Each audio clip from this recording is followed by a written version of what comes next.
What's going on, you guys? I hope you guys are having a great October, and I know you guys are looking forward to Halloween. Today, I'm actually going to be talking about another found footage movie that I really love to watch around this time of the year, and that is Paranormal Activity. This movie was directed by Owen Peli, who this was actually his first ever film. It was made on a budget of like $6,000. It was made for very cheap. It was a very cheaply made movie, and this movie basically stars um, Katie Featherson and Micah Sloat, and it basically they play a just married couple who have just moved into their dream home, and soon they begin setting up cameras around the house, and then they begin hearing and seeing strange things. When they sleep at night, they call in a psychic, and then he begins to tell them that there's something sinister going on in their house, and it's a connection between one of the two. That's really all you need to know about this movie as far as plot goes. This movie, I didn't see this movie until I was about 16 years old because when I was young, my mom would not let me watch movies like this because she was afraid it would be too scary for me. And after watching it, I can kind of see why. This movie is honestly not that scary if you really think about it. Like by scary, I mean there's no like blood or guts or gore. There's no frightening images until like the very last 2 minutes of the movie. But this movie, it's very suspenseful and it is very creepy. It's a creepy movie. So yeah, if you guys are automatically thinking, "Oh, you don't think the movie's scary? Oh, well, you suck at reviewing movies." No. I think the movie's creepy. And I think this is a very well-made horror film, especially for found footage. When I saw this movie, I was very taken aback by how long it took for something to happen in the house because you get like whenever the camera is positioned at night at their bed, you get because you're just seeing the point of view from the bedroom when they're sleeping at night. That's it. You don't get like the whole house unless one of them wakes up, moves the camera and then takes it down with them like downstairs or into the hallway. You just get the bedroom portion, which is not a bad thing because like I love how the movie takes its time to get to the really messed up stuff near the end. Because, like, the first night that they're sleeping, they're, like, you just hear some footsteps. And then it ends after, like, a couple seconds. And the second night, door opens. And the second night's over. So they really took their time. Like, okay, how can we further expand this every single night? And I really think they did that really well with this movie. As far as performances go, Katie and Micah, they're great. They're very believable as a couple. They're like I really believed them that they were like real people and that they were experiencing something in their house that they don't really know exactly what it is. I did like the psychic in the movie too. I thought that he really added some he was really more of an expositional thing to the movie. He is brought back near the end of the film and he's like, "Oh, I can't be here. The demon, it's very mad that I'm here and I can't help you." It's like, "Oh crap." And they can't ask him for his help and they can't leave their house because he tells them that okay, this thing is obviously connected to you because Katie tells him at some point in the film that this is something that she's been experiencing since she was about 8 years old. So the fact that this thing is still here, it's really like, oh my god, this is like a childhood thing. And it's something that you do not want to experience in your life.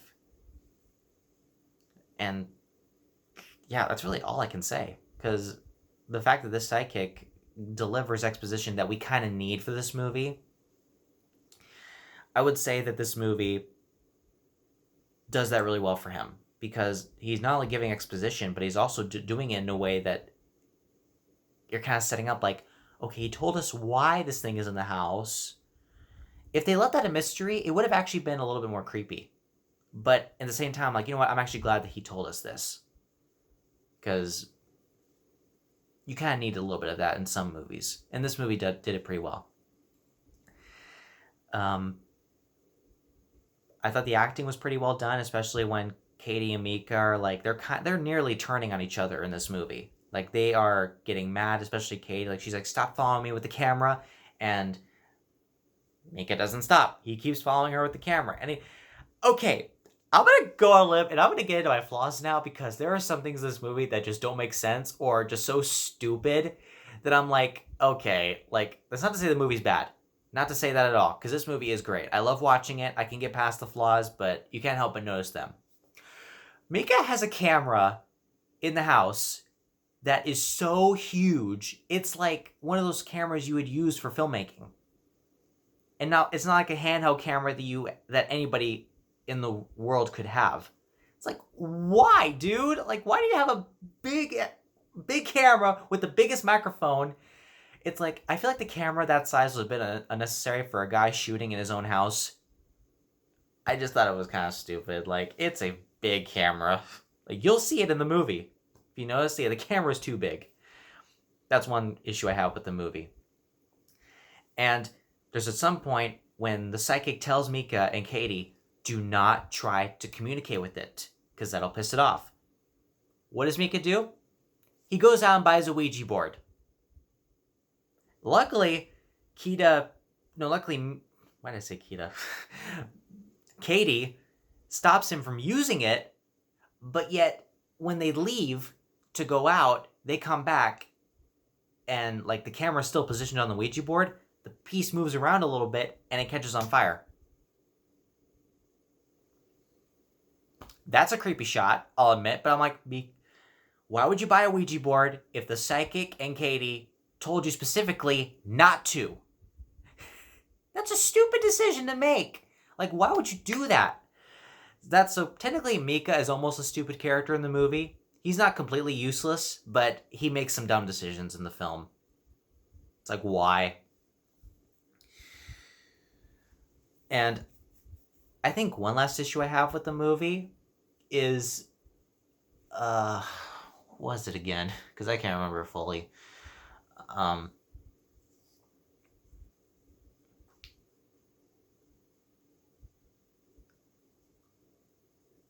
That's pretty much it. Okay, never mind. I've actually said all my flaws.